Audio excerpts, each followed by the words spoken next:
Talofa, everybody. Welcome back to our Talanoa. Talanoa NCEA and Achievement Series 2026. Again, my name is Sam Tanielu, teacher here at St. Paul's College. And again, joined by my friend and colleague, Oliana Eniata. Welcome, Molly. Kia ora, everyone. So just a quick recap. Last episode, we talked about goals and aspirations. Really important conversations to have with our kids in terms of their career pathway, what's coming up for them, what to look forward to, and how to look ahead in terms of planning. We also looked at some study tips. Biggest thing that came out of that for us was time management for our kids, prioritizing their learning and their achievements.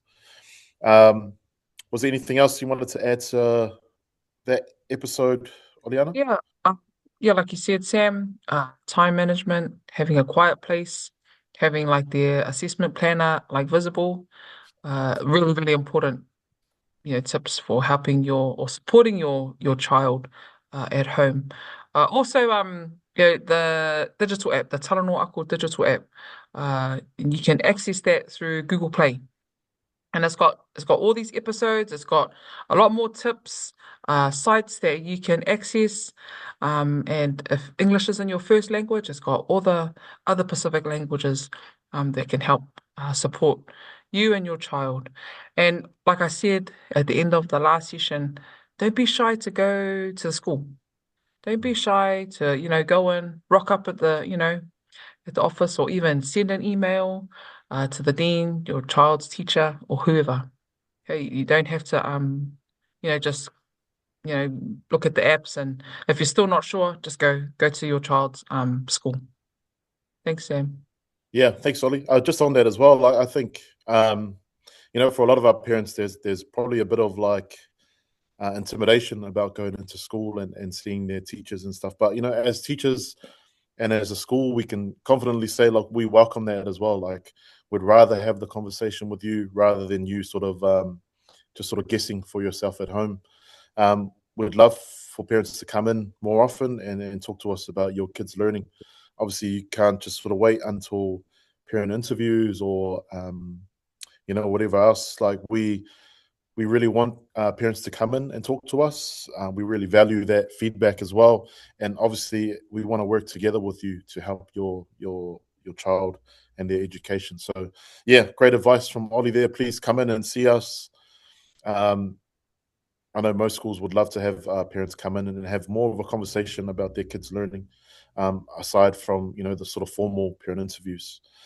Um, so yeah, thanks for that, Ollie. So yeah, that was our last episode. So this episode we'll look at government priorities. Obviously, a big issue for teachers as well. The last few years with all the changes to the curriculum. So we'll talk a little bit about those changes. We want to talk about what a knowledge-rich curriculum looks like. We want to look at the national curriculum refresh as well, and how it's more clearer and more relevant for our kids to use in the future. We'll cover the years 0 to 10. So that's our sort of phase 2 and phase 3. We want to look at those literacy and numeracy changes for them as well. And then obviously what it looks like for our school at St. Paul's. We'll talk a little bit about the ongoing review as well, and sort of what that means for us as a school and for us as a teacher, as teachers, and also for our kids as well. But obviously, in saying that, we probably want to preface it by saying that a lot of this is new for a lot of our parents as well. Like for us as teachers, we're still sort of coming to grips with what this means for us as teachers. And I guess if it's not really clear for us as teachers, then it'll be just jargon pretty much for our parents. So we'll try and explain it as best we can to help you as parents understand. So yeah, anything you want to add to that, Ollie?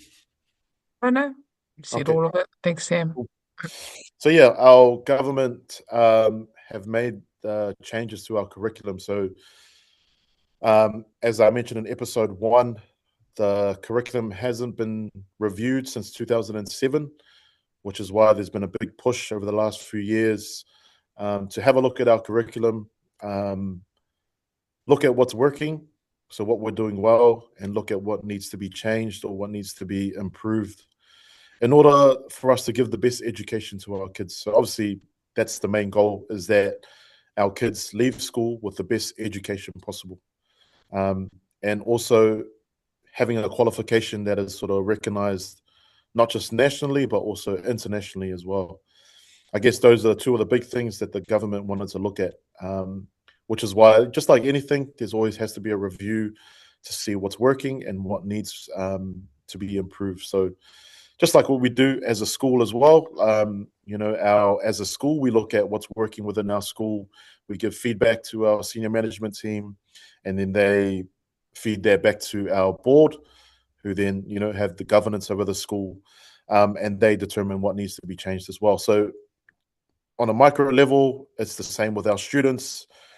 When we're talking about last episode in terms of goals and aspirations, we look at what's working, what needs to be improved for the next year and moving forward as well. So I guess that's a bit of context in terms of the changes and why they wanted to make the changes. So again, since 2019, they started refreshing the curriculum, working with teachers as well, which is good. And I think that's a big thing for us teachers, is that it's teachers who are designing the new curriculum as well. It's not people who work for the ministry who've been outside of the classroom for a long time. It's actual teachers working in the profession making these changes as well. So I'm glad they had that. They're consulting with teachers as well, because I think that's the big thing about us as teachers, being seen or feeling seen and heard as well, because it's our own people making these changes too. Yeah, and I think the main goal in mind was to have like a curriculum that is recognized internationally. At our school, we do NCEA, but we also have Cambridge as an alternative pathway too. So again, giving our students the best opportunity they can to have the best education, and then having a qualification that's recognized globally. So I think that's part of the reason why the changes are. So yeah, I don't know. Any questions on that, Ollie, or anything you wanted to add to that? Um, like you said, all these changes, I mean, I guess the focus is going back to the basics. I kind Yeah, of feel education just they go through like a whole process, they make all these different sort of yeah, changes and now we're going back to, the basics. So mm, yeah, like you said, government's doing a few things to lift this achievement. So they're trying to, build a clearer curriculum. Um, I know like in the last series we just spoke about the smarter assessment or that smart. smart Um, goals. yeah, there's also or a new tool that the government's brought. It's called Smart. Now, I've forgotten what it stands for, sorry, but it's just to track progress twice a Yeah, year. So that's another new, I guess, initiative the government is trying to do. And I guess like yeah, just better data. So teachers using data to see exactly where a child is stuck before, hopefully that they don't fall behind. So yeah, I think yeah, those are like you said, like I said before, we're kind of going back to the basics. mm, Education is forever changing. yeah, Yeah. yeah. I think that's something that our parents probably need to understand as well, like just how much it changes Mm. as well. Because obviously we want to do the best for our kids, and we want to give them the best possible education, which requires us to constantly review and make changes as we see fit as well. Um, yeah, I think I mentioned it in the first episode as well, but in terms of like some of the changes, how we've moved from the New Zealand curriculum levels to the phases, I think that's probably an important one for our parents to understand. For us as a high school, in terms of NCEA level, we're looking mostly at phase three, which is our years 7 to 10, and then our phase four, which is our years 11 to 13. And so the main reason why they made those changes from curriculum levels to phases is that they felt like the curriculum levels weren't really aligned with where our kids were in terms of academically. So a big reason why we they made those changes, and I guess yeah, as we sort of roll it out a bit more, we'll have a better understanding of yeah, I guess the intentions of how everything works as well. Um, one of the main things I was just reading about before is understanding, knowing, and doing, I guess, was the main sort of phrase. So understanding, obviously, these are our sort of big concepts in education for each subject as well. The knowing is sort of how to apply those big concepts into their assessments, and then obviously the doing, that's the real world application of those skills and that knowledge. So that was the sort of key phrase that came from the curriculum changes as well. So understanding, knowing, and doing. So something we got to keep in mind for our kids as well, and just sort of helping them understand what that means too. So making sure that that's clear for them. So I guess in all the sort of new learning that's coming out, that phrase of understanding, knowing, and doing is really important. Yeah, as Also Ollie too, mentioned Sam. as well. Yeah, Sorry, Sam. But also, sorry, just while we're going on to about the curriculum, like something I don't know if you've heard, like you hear like yeah, knowledge rich curriculum. I mm, guess that just means it's like a fancy way of saying like the curriculum now clearly outlines what your child should know and be able to do at every year level. So, like say for example, like in year 4, this is what your child should know. They're going to be learning this. They should know this. And in year 5, they just build on that. And this is what else they should know. Year 6. So I guess when we talk about when you hear the word or that term knowledge rich, just yeah, fancy way of saying yeah, the curriculum clearly outlines what your child should know and be able to do. So yeah, sorry, I thought I'd just chuck that in there, Sam. yeah. No, that's awesome. And I think that's yeah, really good information for our parents as well. I think that was part of the review as well. They wanted to be able to explain to kids and their parents and also teachers, like, at this age, this is what you should be able to do. These are the skills, the actions, um, that you should be able to do at this age. These are the texts that you should be reading at this age as well. So I think there was a bit of backlash, I guess, in terms of the text that they were supposed to read. But I mean, that's a conversation for another day. But yeah, knowledge rich curriculum, really good. In terms of the other stuff they came up in the review, as Ollie mentioned, it's about lifting achievement. Um, so obviously not just passing, but sort of actually doing well and understanding the necessary skills, whether that's like writing essays, whether that's writing a review. I'm just talking, obviously, putting my English teacher hat on, but like how to structure an essay. So that's sort of real life skills that you can apply to any uh, career or pathway that you go into after school as well, like writing a report. Obviously not just English, but in science as well. So these skills have real world applications, which is what I guess was part of the review. Um, the curriculum making it so much clearer, as Ollie mentioned as well. And then obviously the approach to literacy and numeracy. So that's our CAAs that we've covered in a previous episode as well.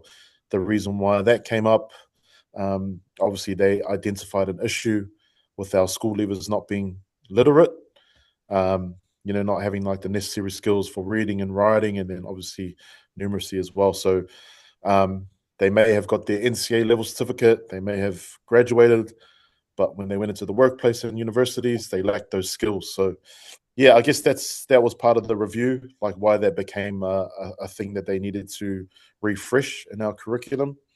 Um, I guess improved teacher training as well is something that came up.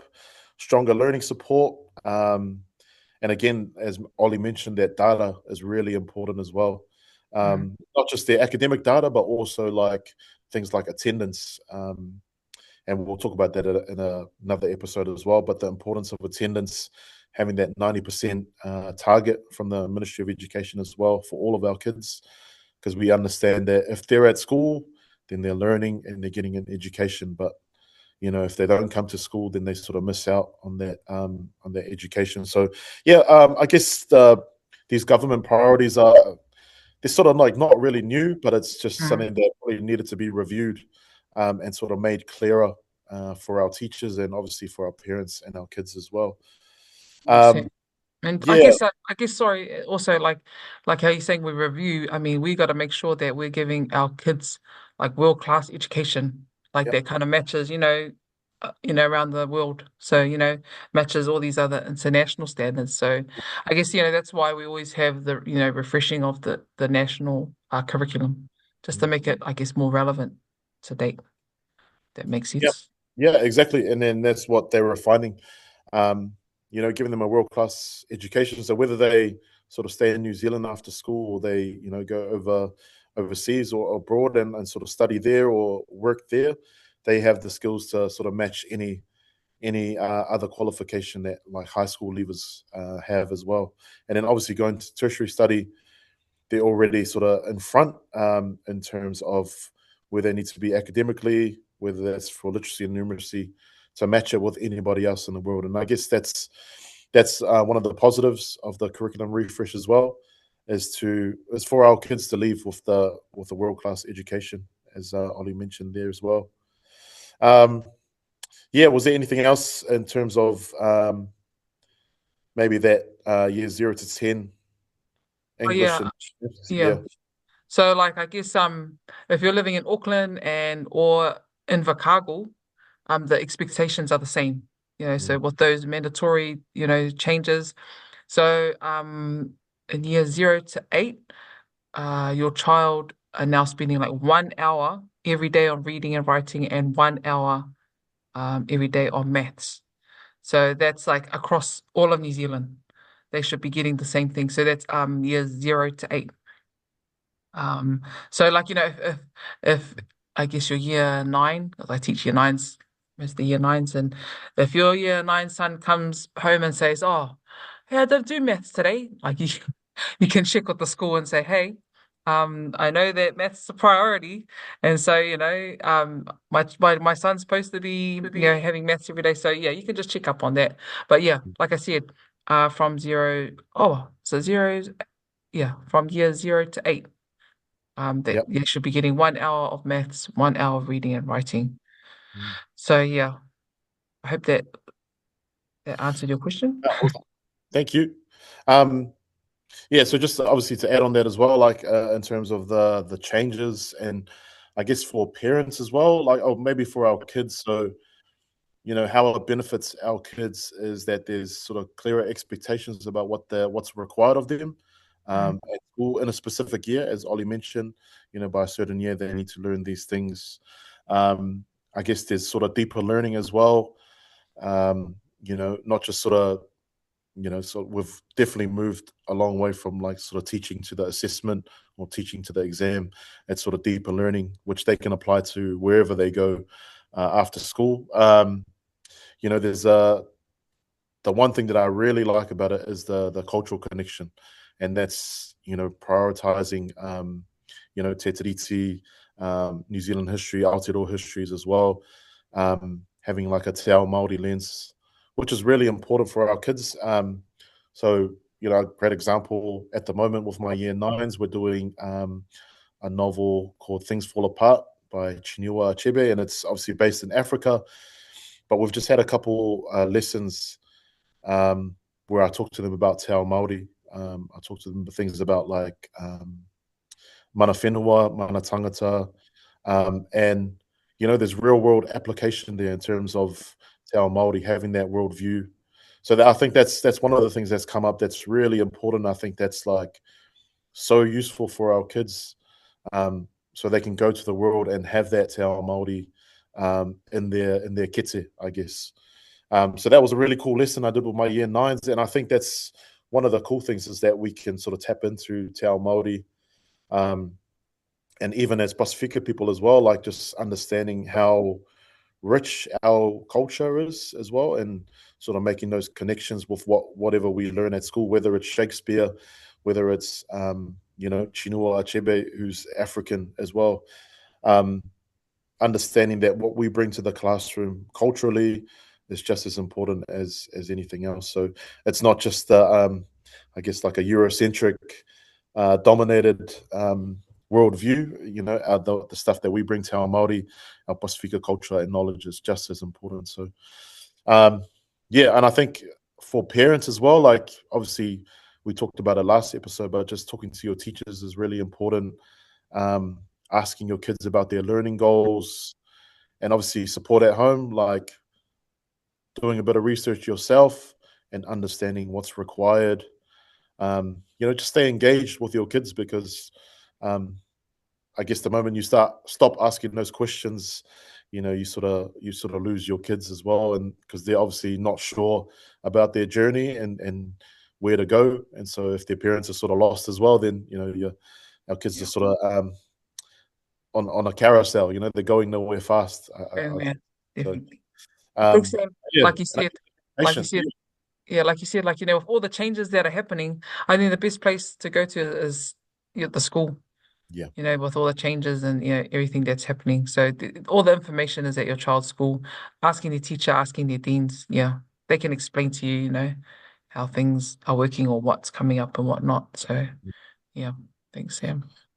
And yeah, just lastly, obviously, as we've explained, so NCEA is also under review at the moment. Just like we talked about, like everything after a few years needs to have a review just to see what's working.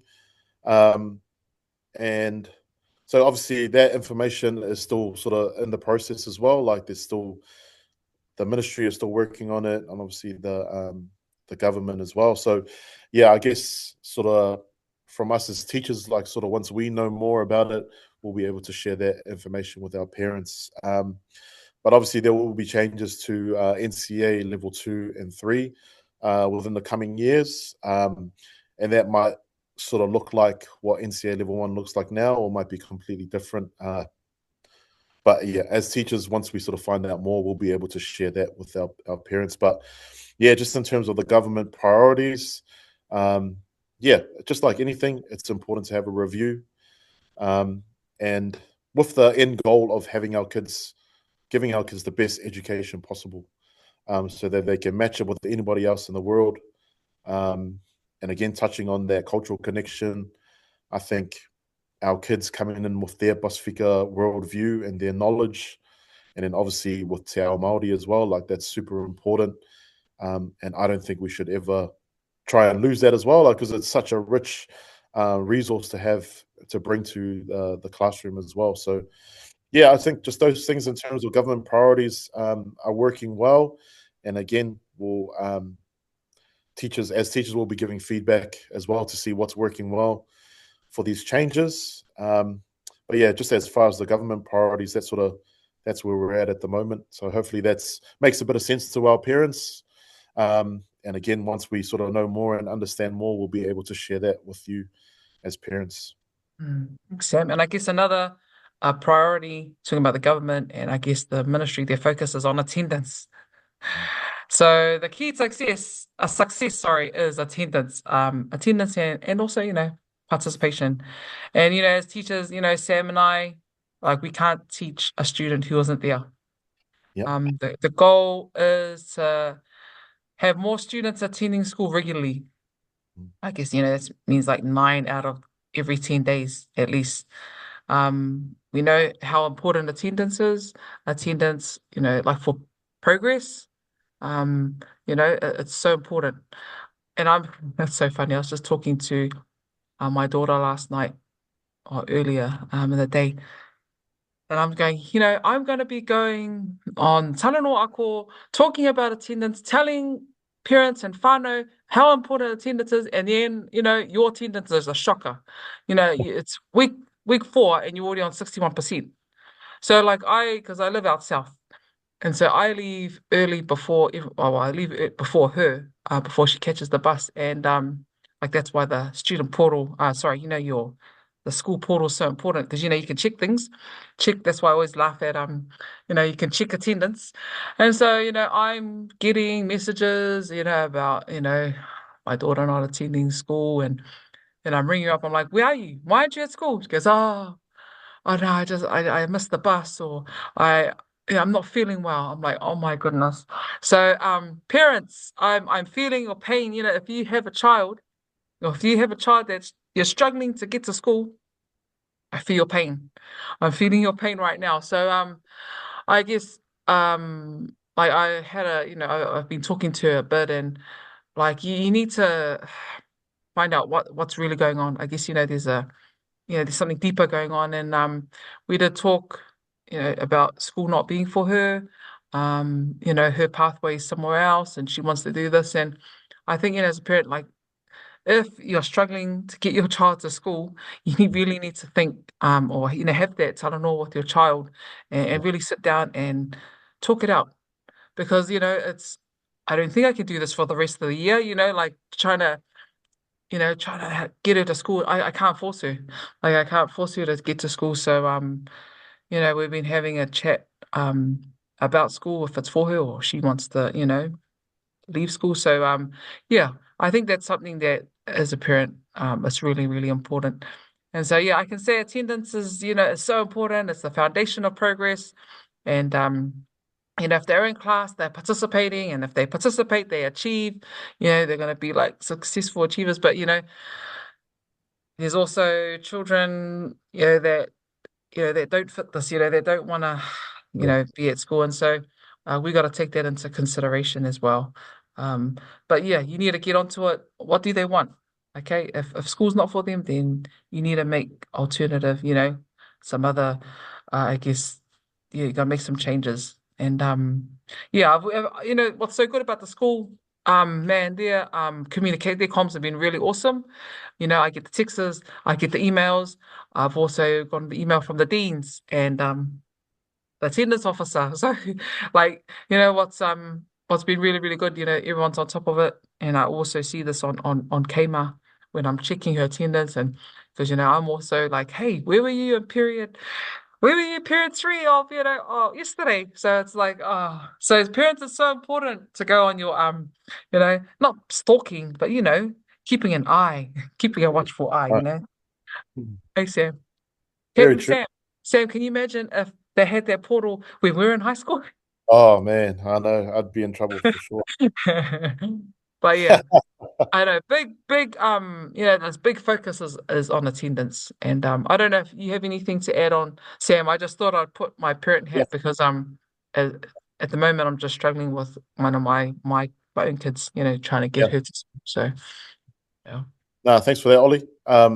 Yeah, and I think it's a really good message for our parents as well. Like obviously, the ministry has given us a target of 90% attendance for each school.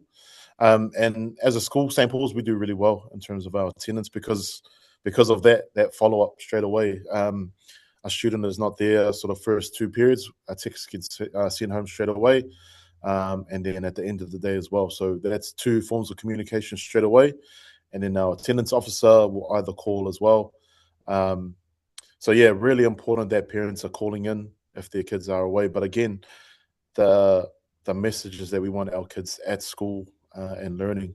I tell obviously, as Ollie mentioned, we're the deans of year 9 and 10, and I always tell my boys, the formula is really simple, really simple. Be at school every day on time, correct uniform, correct equipment, ready to learn.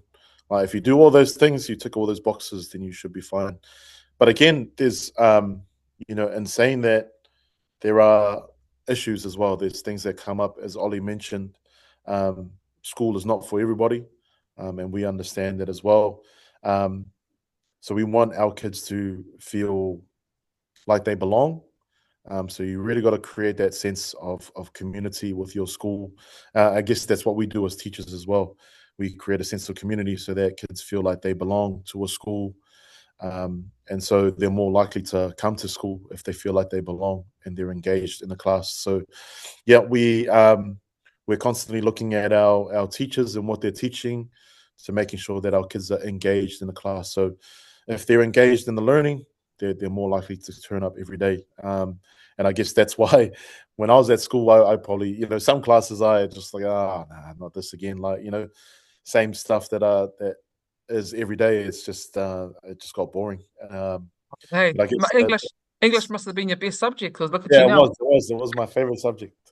Um, but yeah, look, that's why as a school we're constantly, I guess we're tough on our teachers as well, because we want our kids to have the best education as we mentioned earlier.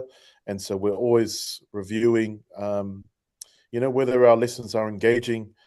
What is it that keeps our young men engaged, especially young teenage boys, whose frontal lobe isn't developed yet. So they're um, so that's something we're always working on. We want our boys to be engaged.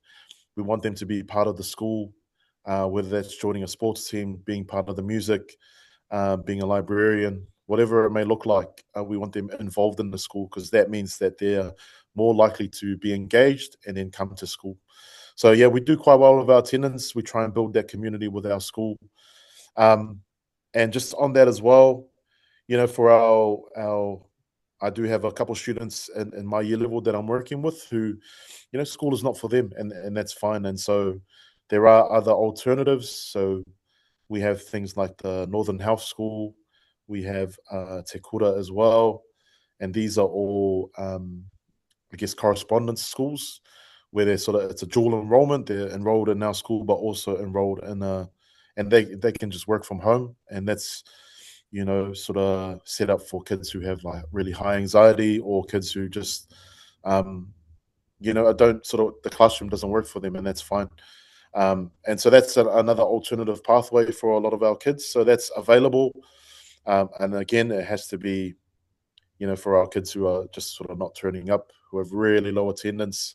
So we work together with the families to find out why, like what's happening, and then we find a solution moving forward. So, yeah, interesting, Doc. I was just looking at just before in terms of attendance. So school is roughly sort of 180 to 190 days in the year. So if a student is there 100% attendance, that's 180 school days in the year. 95% attendance is like 9 days absent, so that's 171. We get down to 85% attendance, that's sort of 27 days away from school. That's half a term like missed.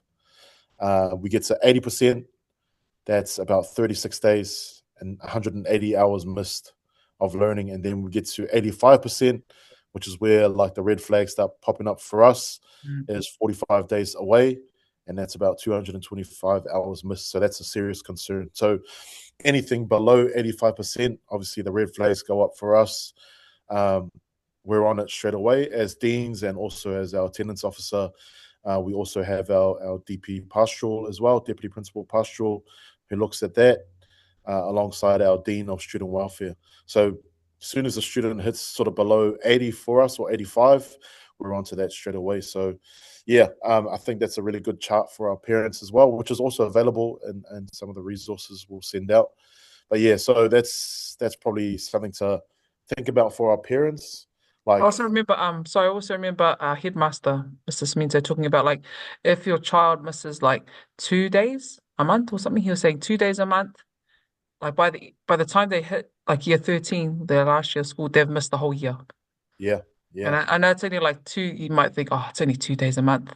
But mm, by the time they've hit their last year or year 13, they've missed the whole year of school just yeah. for, Just so imagine like the learning that has been missed in a whole year. So, it does add up. Um, and again, this is part of the stuff that the ministry has looked at as well in terms of government priorities.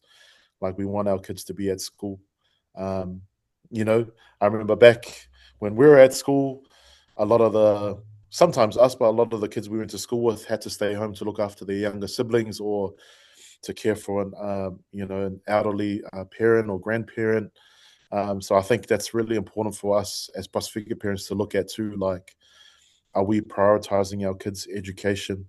Because ultimately, again, like what I mentioned before about exams, we expect our kids to sort of perform miracles and pass everything, but also at the same time look after siblings, younger siblings, or look after elderly even parents. or even work. I remember, Or work, yeah, ourselves, we've got students that are supporting their families by working and usually the next day they work the night shift, they're tired. yeah, So we've got exactly. that as well. So it's a lot of pressure for A lot of our, pressure. our students at the moment. Yeah, But yeah. I think even during COVID as well, like that was a massive deal that a lot of our kids had to leave school to work to support their families during COVID. So I guess now it's really important for our families to sit down and have those conversations. Like these are the things that a government has prioritized because obviously they've seen it as an issue, especially the attendance thing as well. So, yeah, I think just having those conversations at home, figuring out what's important for our kids as well. Do we want them to do well at school so they can get better jobs, so they can provide for the families that way, rather than working a minimum wage job now and just sort of getting by. Um, so yeah, attendance really important. 90% is the target from the ministry. Our school we sit about just over 90%, which is really good for us. But again, it's about your school um, building that community and making the kids feel welcome and being engaged in the classroom as well. So again, yeah, all these things sort of add up, and it's to create a better environment for our kids to learn and get a better education. So, yeah, Thanks. Thanks, Sam. all And good. like, for any other details or, about the curriculum changes and how to support your child's goals or, download the Talanoa Ako digital app from Google Play. It also has it in Pacific languages. But yeah, I think that's all for this session. Thank you for joining us. Let's keep talking, let's keep supporting and let's keep lifting our kids to reach their full potential. And we need them at school for that. We need them, at school every day. Like they say, every day counts. So our next session for next week, session 4, we're going to be looking into well-being, haora, all that, your child's well-being, establishing those routines and expectations, talking about emotions, and just prioritizing learning. So that's what we're going to look at next week. It'll be a awesome session. We'll have lots to talk about. Is there anything you want to add on, Sam, before we end? No, no, I'm happy with that. Yeah, I think the next episode, really important one for our parents. I think we sort of touched on it there, just the importance of just supporting our kids and their well-being. So yeah, I look forward to that episode as well. So thank you for that. Awesome. All right, you have a good week and enjoy it. Talanoa ako next week. So fast before.